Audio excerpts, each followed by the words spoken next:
Hey guys, so this week's video is a suggestion from Discord. Apparently I don't talk enough about my grow tent, which I thought I did, but I think I focus too much on like a specific layer, like a level down here of my grow tent, and people are like, we don't know enough about your setup and things like that. So this is going to be a tour of my grow tent, information about how big it is, what I've done to kind of like set it up, the lights I use, the things that I use to kind of rig it. And then I'm going to take you through every plant that is in here, and that is it. I thought about doing an updated plant room tour, but I don't think it's quite time yet. It hasn't even been a whole year since my last one, so we're just gonna focus on the tent today. Pardon my hair and my general appearance. I thought about doing my hair, but I was like, I'm pretty much gonna be behind the camera the whole time, so let's not bother. I also have a giant pimple. I don't know if you can see it. It is right there. So now that that's out of the way, let's talk about the tent. This tent I've had for about 3 years. Somewhere around 2.5 to 3 years I've had this one. I used to say that I don't want a grow tent. I don't want humidifiers, I don't want a grow tent. I just want plants as decor looking pretty on shelves. And then I got this tent and I'm obsessed with it.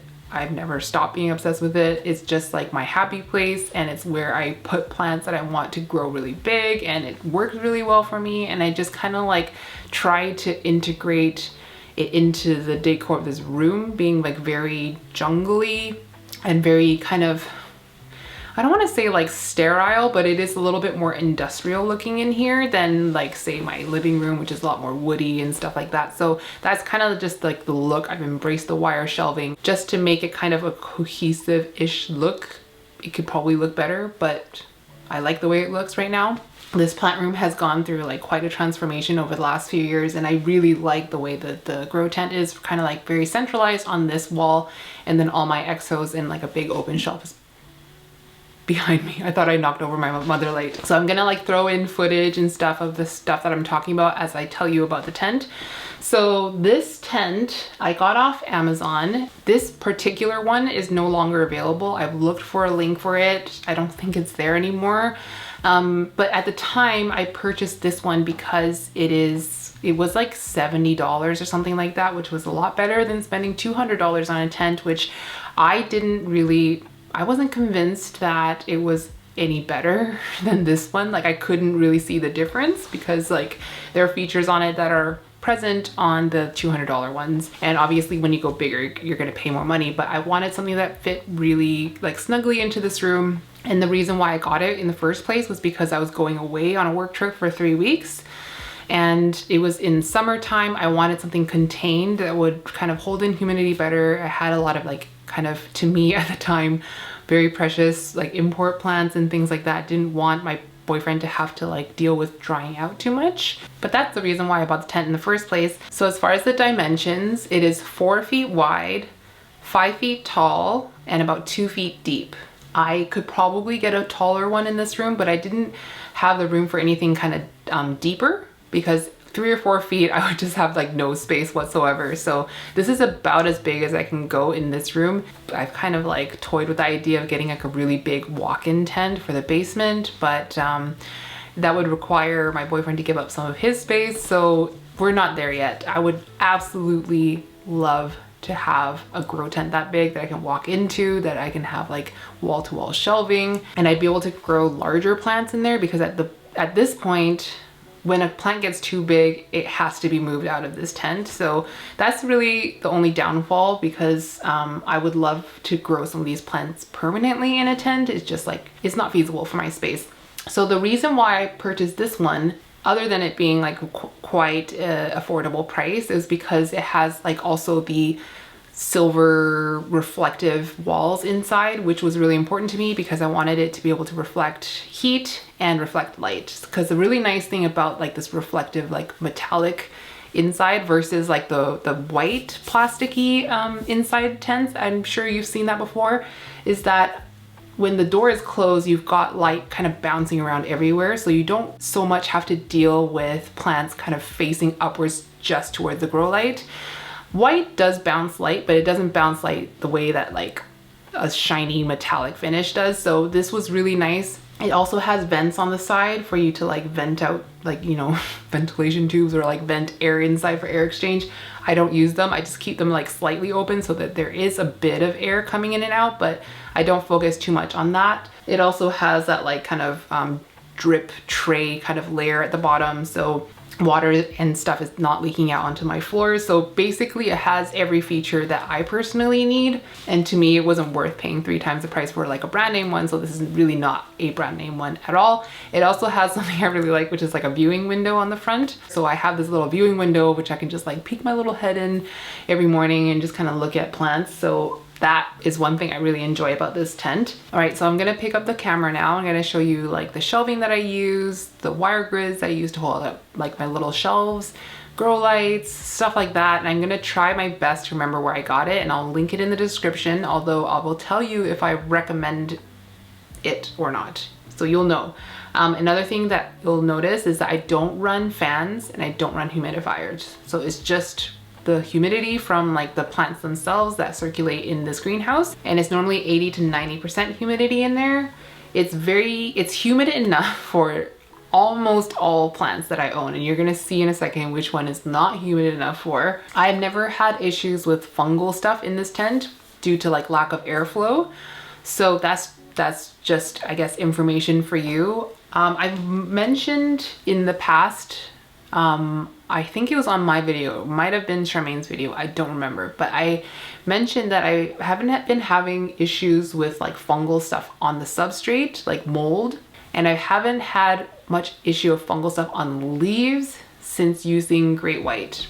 I don't know if that's like correlated or not, but I don't do anything to increase the airflow in this tent. I've never ever used fans on any of my greenhouses. That's just something that I was far too lazy to do. Didn't want to spend the extra money on a fan, and also like the additional electronics that I have to also plug and keep on a timer. So it hasn't been necessary for me. Not that I'm saying that it's never necessary and that the people who are using it, it's like not necessary for them. Just I haven't noticed personally on my setup that it's like resulted in like leaves melting, leaves, you know, getting crazy fungal infections and then like yellowing off and stuff. The damage that you're gonna see is mainly to do with pests or underwatering or root rot. Those are like the damage you'll see on the leaves when you see the plants. So I just need to limber up a little bit for when I pick up the camera. Anytime I'm behind the camera, my arms get so tired, so pray for me. Here we go. All right, this is the point where I turn the microphone around and it's like right by my mouth, so apologies if it's sounding a little close, but it sounds a lot better this way, trust me. So this is the tent. This is what it looks like. Pan you up and down. This shelf, I believe, is an Amazon Basics shelf that I got a long time ago, and I used to have it like over here where this massive one is. Used to be here, but then it was the perfect height for this one. I actually had to remove the wheels. It used to have wheels here at the bottom, but with the wheels it wouldn't fit inside this tent. And it's something like just under 3 feet wide, around like 18 inches deep. And yeah, those are the dimensions. I would have loved to have a 4 foot wide shelf that would just like span the whole thing, but I don't know, I can't find it. I remember Amanda sent me a photo of like what she has, which was like the perfect width. I looked for it in Canada and I just couldn't find it. She bought it from like some office supply stores similar to Staples. Such a shelf does not exist in Canada as far as I could find, and I haven't looked for it recently, but I would love if I could find a wire shelf that just fits this perfectly, but I've been able to make it work. So the grow lights I use in here are all Barina T5s. So I have, let's see, I have 2 across the top, 1 each on the corners that face this way. So there's 1 there, 1 here. I have 1 for every shelf here. So 1 that goes onto this shelf, 1 that goes onto this shelf. And then I have another one here that's for like my kind of little acclimation corner. That's what it's turned out to be lately. And then to make sure that I maximize the space, I think I can actually maximize it more, but I have wire grids hanging off the back. So I have S hooks hanging off the bar that comes with the tent. And this one here, I do not recommend buying it from Amazon. It is far too expensive, but this one that's wider is from Amazon. These littler ones, they're like a little bit narrower, are from a place called Umomo. It's kind of like Daiso, if you've heard of Daiso. It's kind of like a Japanese dollar store type of thing, except nothing's a dollar. But it's far, far, far cheaper than the Amazon ones. And I do not recommend buying from Amazon. I was just like really desperate to get one. I just need you guys to know, like, if I can put the emotion in my hands, don't buy from Amazon. One of these, or maybe like a 2-pack, was like $30 something versus I think one of these little ones from Umomo was like, I don't know, like $3 or something like that. Just get the cheap ones if you can, please. And then on the wire grids, I've used these little like shelves that are made for the wire grids. So these little white ones I have a few different styles, I think, but these are also from Umomo, and I think they're maybe like a few dollars each. I wish it was black, but they don't do black. I think they do brown, which is almost worse than white. I wish they did it black. I could spray paint it, I suppose, but I didn't. So there's that style. There's a little bit of a shorter style, if it'll focus on that. There we go. Shorter style there. This one I got from Amazon. And this is one I do not recommend. It was far, far, far too overpriced. Again, it was COVID. I was desperate. I was a shopaholic. Don't get it from Amazon. It's so, so, so expensive, but it is black and I do use this quite a lot. So I've gotten the use out of it, fortunately. This one also came with that one in a set. So this one's more like a basket style. And then this is another like basket style, but this one is from Umomo, the white one. So the S hooks really hold things in place really well. You can put so much weight on it and it holds it, and you can just kind of like link them up like one by one if you want it to like hang a bit lower. So for instance, I didn't want this wire grid to be so high up because there's like more vertical space that's unusable, because like I can't have plants that close to the light, right? The light is right there. So I was able to like drop it down a little bit lower using more S hooks. There's so many things I need to remember to link in this video. But yeah, there's S hooks there all around, and they're just hooked onto these bars, which is just like the frame of the grow tent. Other kind of rigging things, I kind of hold the grow lights in place using whatever I have on hand. So this one's like wire ties. I also sometimes use Velcro ties. Like for example, this is not inside my tent, but I also use black Velcro tape. Sometimes I will also use zip ties, so the ones that like are vertically pointing forward. One thing that is kind of annoying about wire shelves is that because there's gaps in between here, when the pot is quite small, it has a tendency to slip through here. So for example, this round cup that I use quite a lot, like it will do this kind of thing, and I've had like plants fall or slip in like a lot of pond raining down the tent. So one thing that I've been able to do is like find plexiglass. So this, I believe this piece of plexiglass runs all the way to about here. So there's a little bit of space where there's no plexiglass, but I got it for free, and it's just been so much easier just to get plants to sit like exactly where I wanted to, because without the plexi I would have to like find a spot where it would balance properly and like not move it too much. But with the plexi, I can just literally sit it anywhere. So I highly recommend that. You can also get like shelf liners, which is kind of like, it comes in a roll and you cut it to shape. It's just with those shelf liners, it's not completely clear. It's going to be like kind of frosted, maybe a little bit bumpy, but it will solve the problem of the grip, but you won't be able to have any light coming through it from above. If that doesn't matter to you, then I feel like the shelf liner thing is probably a good idea. And you can get those from like the dollar store. And I just have this disco ball from Charmaine, and it just kind of really completes things. I really love this little disco ball. Okay, so I'm going to start from up here, I think. We're gonna go this way, and then come down, and then go this way, and then we're gonna end up on the floor, which I'll probably end up just sitting with you on the floor and pulling the plants out one by one. So starting here is my Pride and Joy, my Dark Phoenix, which is looking a little bit crazy right now. The leaves are all kind of facing different ways because I've moved it around a few times. The roots are looking stressfully full. This thing is going to need a repot very soon. And I said on the record in a video, I believe that this plant was gonna flower by the end of summer. And guess what? It has not flowered. At one point, this petiole was getting real swollen and I was like, oh, it's coming. And then it just put out a leaf instead. So no flowers so far. I really want to breed this plant, but it just doesn't want to flower for me yet. But luckily Jing has been able to sell hers. Ours, I believe, are from the same seller. I know she's gotten a few over the years, so that's why I'm confused or like not sure if hers is from the same grower in Indonesia. I know that we did get ours from the same place. I just don't know if it's exactly the same one, but in any case, ours do look a little bit different. Hers are a lot more like round and handsome, and mine are kind of like sharp and angry looking. So at some point, if we're able to breed ours together, that would be super ideal.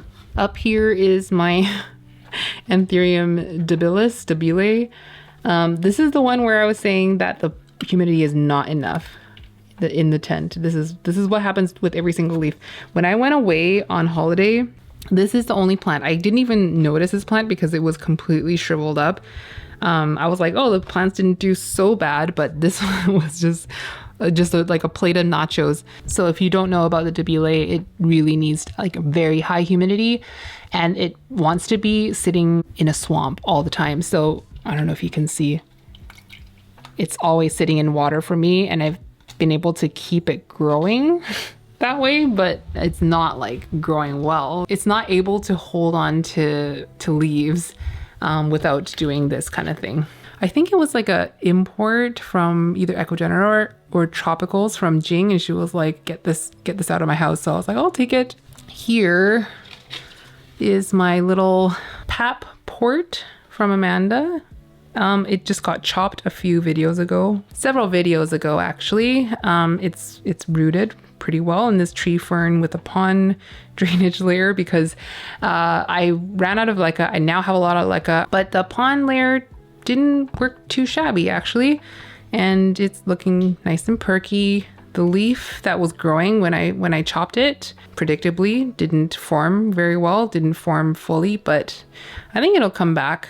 Up here this was at the time sold by Tropicals as originally was Ace of Spades by Forgetii, or Forgetii by Ace of Spades. I forget the order. And they said they only had a few plants available.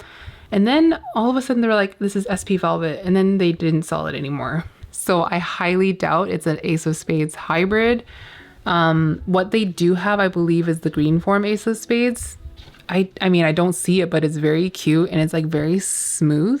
Do you see like how smooth it looks? It just is a very flat leaf surface, and it's peltate, but it's not fully peltate. They have like a little bit of a sinus. Do you know what I mean? It's not like as round as other ones. This leaf is going, but you can see that. This is another one I got from Jing. She got it when it was being called Ace Forgetii, and then she got it and was like, this just looks like a Forgetii or like a crystal Forgetii or something like that. So she took a little chunk cutting, gave it to me, and I've really enjoyed growing it. Over here is my stunning, beautiful Carla B Vep from Amanda, which is originally a cross between Juan and Grant. This plant is just, I love it so much. This is one of my favorite plants I've ever gotten from Amanda, and I'm so glad it's sizing up and it's getting a little bit darker. So this new leaf, this is the newest leaf. It is about to push another one, but this one has been getting more light than the previous ones, and it's been staying a little bit darker. It just got nicer color on it, and I just like really enjoy this little pink sinus, and like over time it starts to protrude a little bit. You can see it was quite flat when the leaf was like hardening off, and then once it hardened, like past the hardening stage, it started to protrude like a little sphincter. I love it so much. It's not as like sphinctery as Lauren's. She got a different one from the seed batch. Hers is like, it's like this. It's just pulsating. Mine's a little bit more, shall we say, subtle, but it's still there, looking you right in the eye. This here doesn't need such a prime spot. I don't know why. Oh, I moved it here to make room for my cartel plants. But this is one of my Forgetii. This is a kind of like dark with minimal silver crossed with a true dark form with like no silver. So the result is like quite a bullate with like the skinniest little silver veins. And because my mother plant was quite young, like I just got it and I was like, let's hybridize you. So I pollinated it and it was not a strong mother. So the plants are a little bit dwarfed, like they're quite small, and it's taken forever for them to size up. So me and Lauren kind of referred to this as Forgetti-Eye Mini. As if that's a positive thing. It's just kind of it's not the strongest Forgetti-Eye. They do grow and you know they're hard to kill. They're not like sickly, but they're not robust in terms of sizing up. This here is my Veitchii narrow form. I've had this for years and this is about as big as I can grow it. There's another leaf. It's pushing one right now and it's making me so nervous. Like, ugh, I just want to free you. I'll probably spray it with water after I finish filming, but I'm just waiting. I just want it to grow big, like perverted looking leaves. It is not a fast grower, but it has grown so much better for me since getting into tree fern soil. So before it was in like a barky aroid mix, and then getting into like a less barky soil mix, like almost no bark at all, and then adding like a 50% tree fern fiber has been like, it just has been growing so steadily after that. Slowly but steadily, like that's better than no growth at all. So if you have a Veitchii that's not really doing much for you, I recommend this mix. And also it started rooting very fast after getting into this mix as well. So I'm just saying, it's kind of a hard plant to root sometimes when you import it, but if you get some tree fern in that soil mix, it could do some good things for you. This is so I used to show my Frydek a lot until it started just to put out so much white, and it can't sustain these leaves, so they just fall off. And so it's a 3-leaf little thing that is just so variegated, and I'm kind of over it. And it also doesn't corm for me. I've gotten 1 corm out of it in the 2 years that I've been growing this plant. It gets a really good spot in this tent, but it's not really doing much with it. I started using TPS Silica Gold on my plants, so hopefully it will help with the variegation staying variegated, you know what I mean? It's only been like a month of using silica, so we shall see. Do you guys remember when I snapped my Pallidiflorum on camera? This is how it's doing right now. I actually have a second one. So I recently posted a photo of my second Pallidiflorum, which is like a narrow form that I got last year. That one's doing fine. This one, on the other hand, is clearly not rooted yet. This is another leaf. It's not focusing, but you can see how curled up it is. It's really hard to get all the way back there. I might just zoom you in so you can see really nothing happening here. Either he figures it out or he doesn't. I have the bottom of this plant still, and that one's pushing a leaf, and my narrow form is pushing a leaf. So if I lose the top, I lose the top. Next to it is a very white Monstera albo. This is one of my TPS Silica projects. It's gotten silica a couple of times since I started using it, and the newest leaf is this one. It's doing okay. It's also pushing another very white leaf. I don't know if you can see.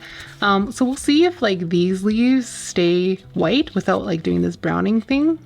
I'm not emotionally invested in this plant, but I really want to see if the silica does help with the variegation. It is so hard to film in this corner. Oh my gosh. So this is my variegated Vitarifolium. This plant is starting to look so good. I got this from Jing as kind of like a rehab. She was just having trouble growing this, and she was like, just get it out of my sight. I don't want it anymore. And it was quite sad for me for a really long time. I planted it in tree fern. I don't know if you can see the roots, but it's not rooted like crazy. For the longest time, she had it growing in pon, and it was growing for me, and then it would like melt off leaves. I don't know if you can, I'm just trying to do this with one hand, but do you see this leaf here? I had like cut the end of it off because it had crisped at the end, and then just cut this maybe a couple of months ago or something like that. And then since I used silica, the newest leaves have been forming quite nicely, and the tips are not browning. So fingers crossed that that's the ticket for this plant. I'm really enjoying this because like where it's sitting right now up in that corner, it really gets like optimal light, so it's not growing kind of like wonky and weird. You know how like strap leaf anthuriums can, you know, turn to face the light in different directions, and it just looks like really janky and weird. But this one's looking like very nice, tidy little bushy set of leaves, and the variegation has been holding up. The newest leaf looks like it's going to be nicely variegated. Overall, I've been very happy with this plant in the last 6 months. Before that, I was like, I was almost done with this plant at one point too, but I've been keeping it like quite moist all the time. I don't really let it dry out. Not that like I think that it wants to be like always wet, but it just happens that this plant uses water very slowly. So I just like water it when the other plants get water. So it never really has the opportunity to dry out in that case. But yeah, it just lives right here. Oh my gosh, my arms are already getting tired. This is my Philodendron Rio. Not that any heteroraceum should need to live in a grow tent. I think I put it in here because I was propagating it. So I got 2 unrooted cuttings from Charmaine. I put it in pon, and then I just never took it out. And it's been growing so much for me. At one point, it was like flopping over. So I just took wire ties and just tied it to the grid. But this is honestly like one of the prettiest like kind of Brazil cultivars. It's just, I love the gray and just the lack of yellow on this. I really, really like this plant. And it's very unpredictable. Like you can throw a low variegation and then like high variegation, fuel focus, and the very long leaves, you know, where it's not like a perfect cordate heart shape like that. That's my favorite Brazil cultivar, I think, by far. Like way better than the Gabby, in my opinion. This is living in my grow tent for some reason. This is an orchid. What is it called? There, that's the name.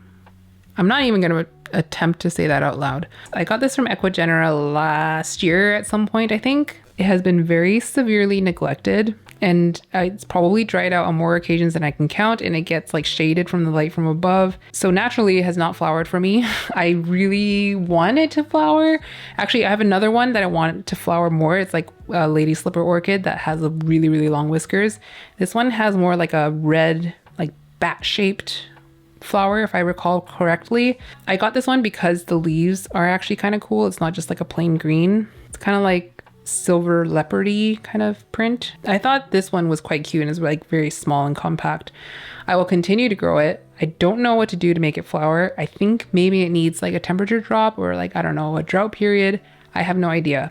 I just have not gotten around to really researching my orchids, but it will live here until I need that space, I suppose. Hanging off the back there is my Philodendron Heterocraspedon. It has just put out a leaf that is a little bit small, but you know, I'll take it. It got hit with spider mites so bad. See all this damage? I should probably just cut this leaf off. I don't know why I didn't, but yeah, it looks really thrippy, but it was definitely spider mites. He gave you a little bit of a close up there. This is the only leaf that was affected on this plant, but I used spider mite knockout on it, which I talked about in a recent video. The leaf below it is completely fine. This would have been the newest leaf at that point, so I'm not surprised that that one got hit. And I've been keeping a close eye on this one just to see if the spider mites came back, and I don't see any damage. I don't see any mites, so I think we got it. All right, moving down a level, this is my Anthurium luxurians, which should be so much bigger than it actually is given its age. It's been with me for pretty much as long as I've had my Dark Phoenix, so it would have been like, I don't know, 2.5 years or something. I have been this close to buying a bigger one just so I don't have to struggle with this one so much anymore. It's living in pon, which I do enjoy for the Lux. I just think that, I don't know, maybe it needs a repot. I don't know. Do you think maybe? I find that when it dries out even a little bit, it does this thing. Like luxurians is kind of a tough plant. Like it's hardy in some ways, but at the same time, it can be really sensitive. And I find that this gets passed on to Lux hybrids. So when the Lux hybrid dries out even a little bit, it starts to like yellow on the edges, and there's no coming back from that. It just happens to the entire leaf. It doesn't just happen on like the tip or something. It's just the entire leaf, and the leaf's just ugly forever. So I find it kind of difficult for that, but it can be kind of tough in that it can withstand a lot and come back. It's just not the easiest anthurium in my experience. Over here, I'm gonna have to pull them out because it's really hard to put the camera in there. This is my philodendron bicolor, which I always forget about this plant, but every time I look at it, I'm like, you are so freaking adorable. And I remember when I was like coveting this plant so much, and when I finally got it for my birthday, like I got it for myself for my birthday from Equigenera, I think that's a tag, I got it from the pop-up. It took a really long time for it to root for me, and in that time I just kind of like left it because it wasn't growing, so I kind of like wasn't really looking at it so much. But it's such a freaking cute plant. I think it's asking for something. Perhaps it would benefit from a moss pole, but it has rooted pretty well in this pond. It just took a really long time, and some people, I don't know, you're not gonna be able to see through all this algae, but there were a couple people that were like asking me about my bicolor and whether I'd gotten it to root. You can see it's been rooted and it is growing. It's a little bit slow, but it doesn't get a ton of light either. So that's my little bicolor update. I do really like this plant. It's such a pretty longleaf philodendron. This texture is very like almost powdery matte. You know what I mean?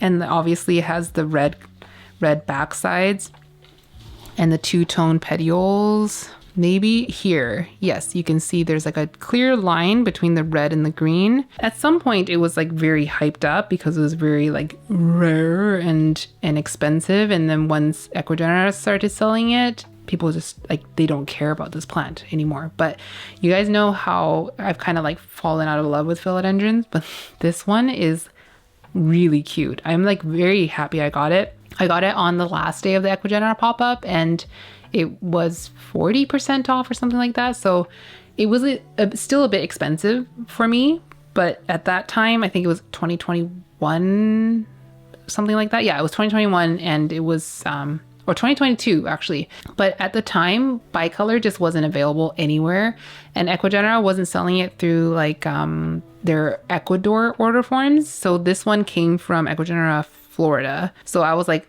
I don't think I'm gonna have the opportunity to buy it, like a full plant of it. So I picked it up, and I don't regret it, even though I don't ever show this plant, and I kind of neglect it, honestly.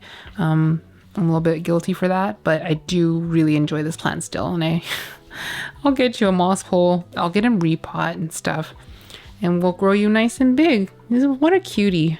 All right, we're second level from the bottom. This is my Mag Lux from North Shore Tropicals. This is one of Lauren's hybrids, and it's definitely my biggest seed grown plant. This is, I think I showed this. I must have shown this in a favorites video or something. It's doing really well in pond. This is my extremely sad Pappy hybrid from Indonesia. I simply cannot figure this plant out. I don't think it's rotting the roots. I don't know, there may be rotten roots, but there's definitely healthy roots as well. I've not let it completely dry out, and this is what it looks like. I'll probably pull it out at some point and figure it out, but today is not that day. My Begonia labersii, I recently chopped this up. I chopped 4 pieces off of it. So this is like the bottom that I kept for myself. It's coming back. It grows really fast once it's like kind of going. And it does seem to quite enjoy the pond. So it looks sad right now, but it will come back. The cuttings look really nice. So I gave one to Charmaine, one to Charmaine's mom. Jing bought one from the NST live sale, and another person bought it off the live sale. And this plant was originally from Amanda. I don't see it for sale very often, but yeah, when they're young, they have a lot of silver. Mine seems to have like a lot of silver. Don't look at this leaf as an example, because the cuttings that I took off of it, it was like really dark black, and the new leaves come in looking like that. So cute. I mean, I don't have a lot of begonias, but this is one of my favorite of all time because it's like so velvety and nice. I mean, it's not velvety, but you know what I mean. It's like that rubbery kind of velvet. I'm gonna pull my ace down so you can see it in all its glory. This is a new leaf. This is also an Amanda plant. It hasn't been like the easiest plant of all time. I'm almost certain it got spider mites at one point. I think we are in the clear now, because every time I see spider mites or spider mitey damage like that, I just treat it immediately. And you can see the newest leaf looks quite good. And the roots are looking really good. This is just an opportunity to check on my plants because I haven't been in my tent in a few days. Yeah, this new leaf is growing really nicely. Every time I look at one of my Amanda plants, I'm like, this is my favorite. And then I look at the next one, I'm like, no, this is my favorite. I wish the camera would pick up like the browns more. It's showing more green on the viewfinder, but it's so pretty. Okay, I'll put you inside for now. This one is my Anthurium Red Crystal Port, also from Amanda. This is the newest leaf. It was grown from like a teeny little guy, so I'm quite pleased with this size jump. That was the leaf before it. This is the leaf after it, and it's looking ready to push out another. It hasn't emerged yet, but it is getting there. This one gets a pretty prime spot at the front of the tent, and it gets the light that's reflecting from the front door. Oh, this is a plant I just kind of recently chopped to sell. It's my Anthurium Carib Queen. This leaf is going. Dang it. It's such a pretty one too. This is a JV hybrid of Dressler and Regulosum, and it took to the repot quite well. It's a pretty easygoing, like rooting, growing kind of plant. The roots I find are never really that fuzzy, and they're quite thin. Do you see? You don't have any of those thick udon roots, but it's a pretty easygoing plant. This is the newest leaf, so this is the first leaf post chop. You know, it's small as expected, but I'm fairly confident it's gonna come back to like this size at the next leaf, but we shall see. Back here is Forgetii. That's my mama plant of the first ever pollination thing. So it's the mom of this guy. So you can see kind of how minimal the silver is. When I first got this plant, there was none of this. It was like just super dark in the green venation.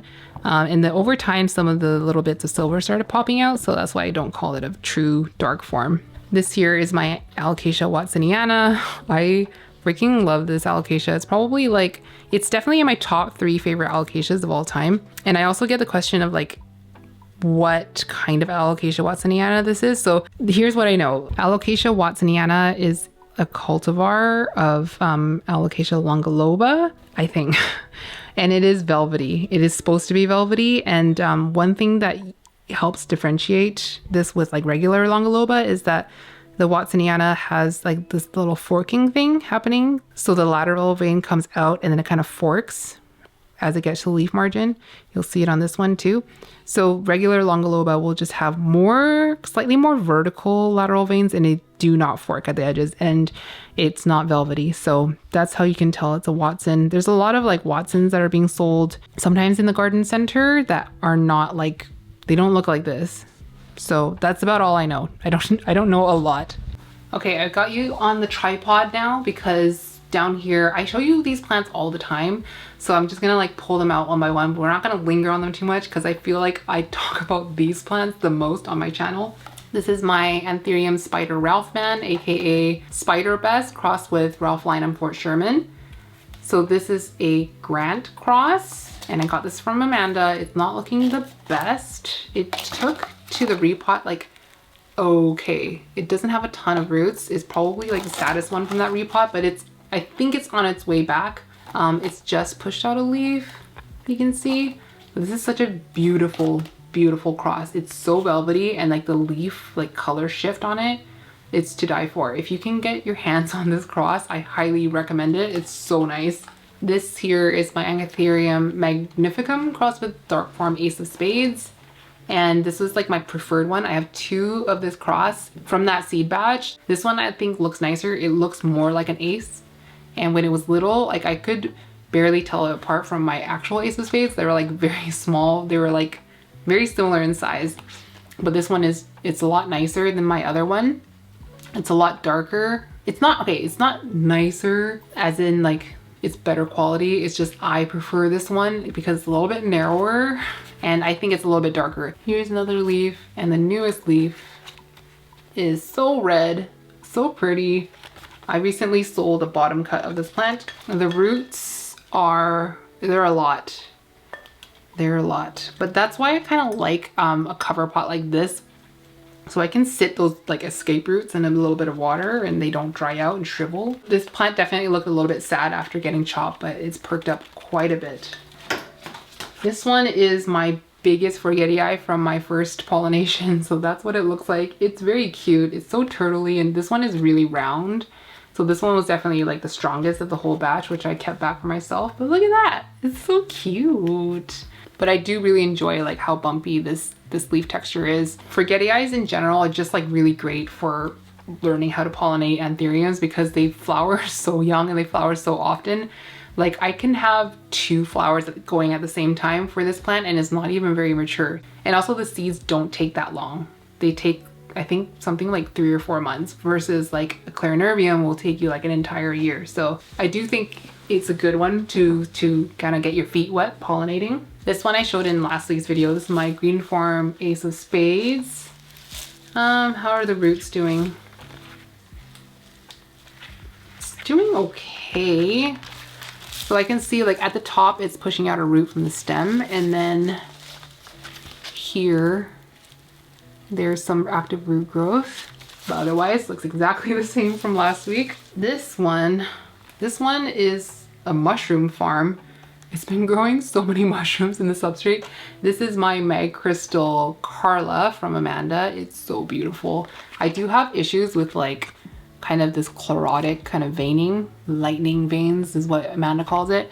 I'm hoping maybe with silica, CalMag, that kind of thing, it can go away because the roots are quite healthy. You can see. I don't see any rot because that's what she thought last time might have been the reason, even just like a little bit of rot.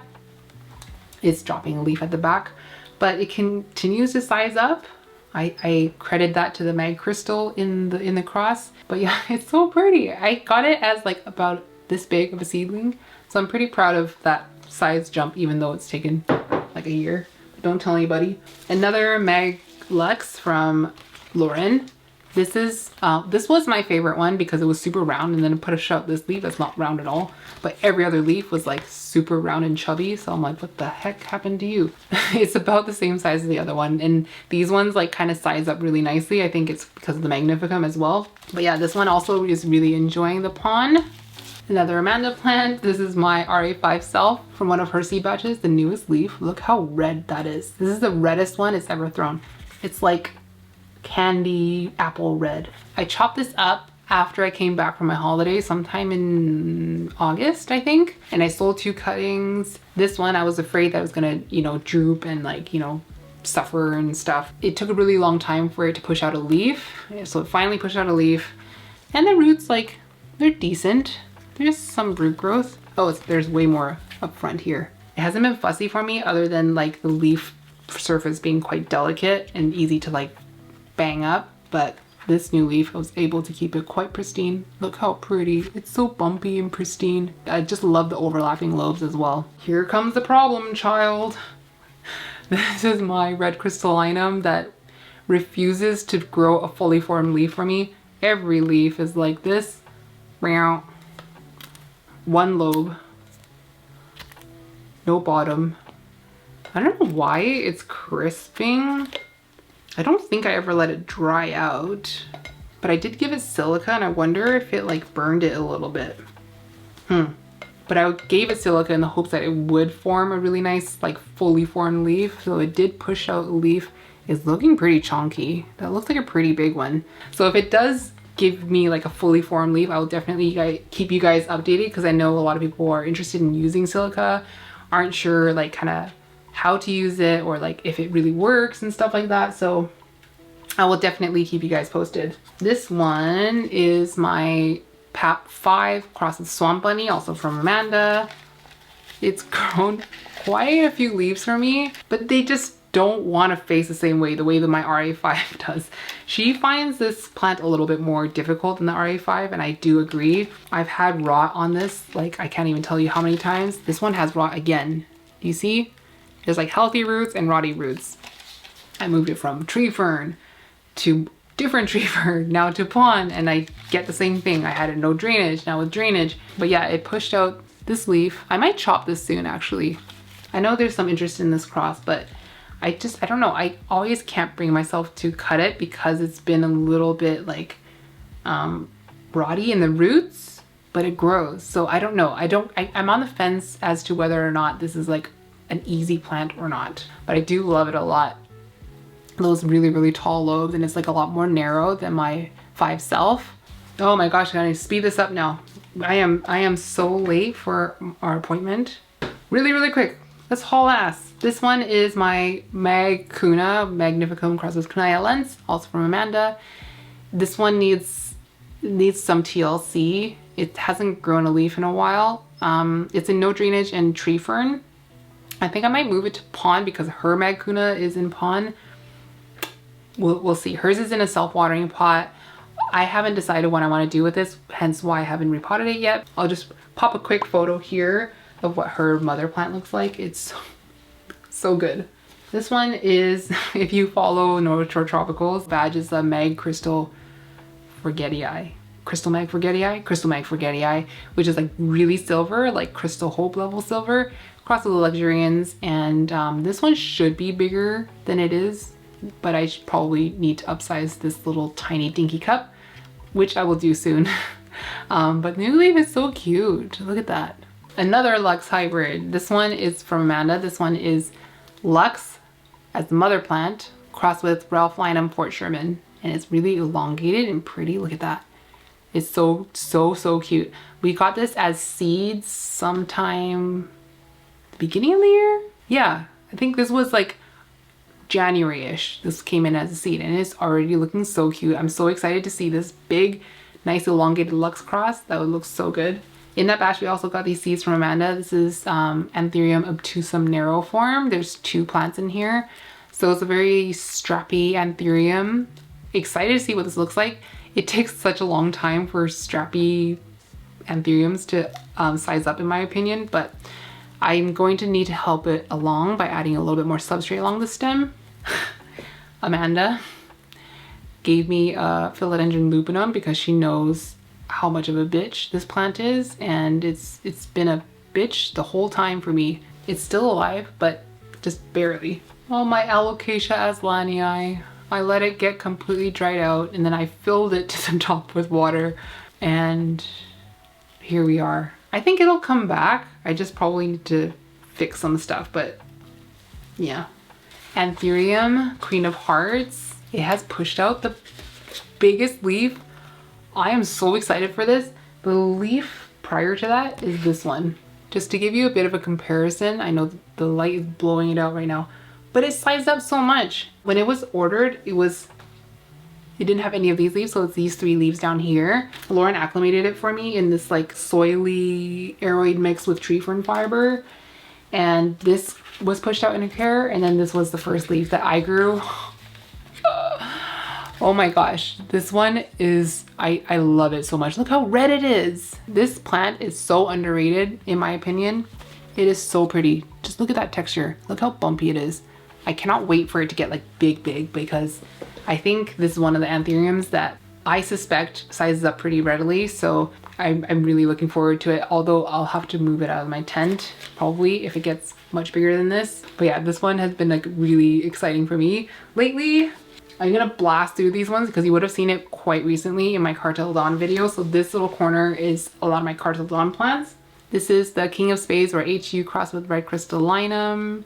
The newest leaf formed okay despite the leaf tip shriveling off, but we've got roots. We got roots and roots and roots. And it's doing really great. I am very excited because these plants like just did not skip a beat. Like, people talk about the health of Cartel Dawn plants all the time. Sorry, Cartel Dawn plants all the time. And they're not lying because look at these roots. Some plants had a leaf emerging at the time and those like didn't make it. They aborted those leaves, but the plant was putting energy into growing roots, which it has. So I have full confidence that the next leaf is going to be like a size up from the previous one. So I'm really excited. This one is Bigfoot crossed with Blue Papillolamnum. This one is super exciting. This one is Dark Phoenix crossed with Ralph Lynam Fort Sherman. Look at that new leaf.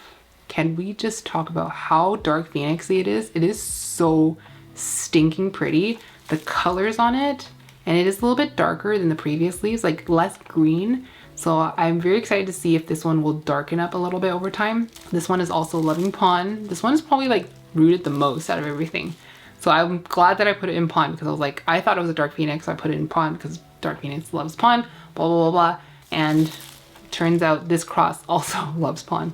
This one is Anthurium Blue Pap crossed with Fort Sherman, which I thought was a port hybrid, but it's not. Also got some little bitty roots coming out here as well. It had aborted the leaf. You can see this little shrivel guy, but it's now pushing the next leaf. So like I said, like once the roots start getting going, it's gonna come back looking really good. And it's pretty common for like an imported anthurium to like abort that new leaf, or like if you not only just import it or you chop an anthurium that has an emerging leaf, that leaf is not gonna form well, lack of roots, stress, stuff like that. So I try not to cut anthuriums if they're obviously if they're working on berries, they're working on a leaf. If the leaf is like expanded like pretty like 75% of the way, I'm pretty okay with chopping it at that point.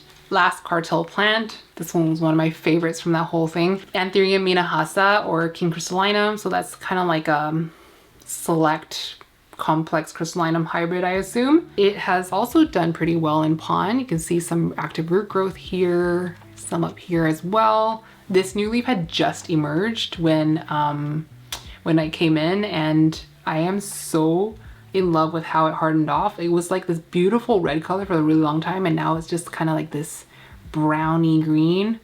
It is stunning, and I just love the texture on this. It just has such a satisfying like leathery velvet texture. It's not thin leafed. I find the Anthurium Crystallinum Silver Special from Tropicals is like quite a soft leaf, like it's very pliable, but this is like nice and it's just substantial. Do you know what I mean? It's such a pretty crystallinum. Just love those colors. Look at the veins. It's like all pink through here. I'm telling you, if you guys have the opportunity to add this to your order, like if you're ordering from a cartel, it's a really nice one. A couple more left. These are not cartel plants. This one is my Monstera Burley Marks Flame. This was a bottom cutting off one that we imported earlier this year. So I took the bottom, Charmaine took the top. These are the import leaves, and I have been able to grow 2 leaves, which I am very excited about. It's not fenestrating yet, but at least it's growing. I was really scared that this was going to be like a really tough plant to grow, because people say it's like really slow, rots a lot and stuff. I think there's like a wide variety of opinions on this plant, so I was bracing myself for the worst, but it has been quite easy so far. It rooted really well in this tree fern. Look at that chunky, meaty Monstera roots. I love Monstera roots for that reason. It's actually rooted into the pole from the bottom up, because you can see the stem is not even on the pole, but I can see roots in here. So I do need to rotate it so that's actually growing on the pole, but I'm gonna have to like break some roots in the process, but it'll be fine, I'm sure. Last one here is a hybrid I did with Jing, or kind of Jing did with Poland from me. So this one we call Tofu Getii. So the mama plant is Tofu, which is like a no ID Indo hybrid. We call it Tofu because she acclimated it in a tofu container. It's like Meg for Getii, Pap, something like that. Some mishmash of that. The Poland donor was my dark form for Getii. So like fully dark, green Venetian, no silver kind of thing. And the new leaf is so cute. It's really veiny. And then it has like pink sinus on almost all of the leaves. You can see a little bit of pink there. It looks more pink in person. I took a photo of it recently and it looks a lot more pink than it's showing up on the viewfinder, I find, but it's actually quite a cute cross. I really like it, and I don't think it was a very big yield. So I think I got 3 or 4 from Jing, and I think she only has a few herself, and then Charmaine got 1, I think, and that's it. And I know there's like some people that want this cross, but unfortunately I don't really have many to share, so maybe we'll do it again one day, because my Forgetii flowers every other leaf. I think her Tofu probably flowers a lot, but yeah, that is the last plant. All right guys, that is it. I hope you enjoyed this grow tent tour and kind of like setup thing. Me and my pimple gotta go now. I hope you guys have a great rest of your day. I love you so much, and I will see you in the next one. Mwah!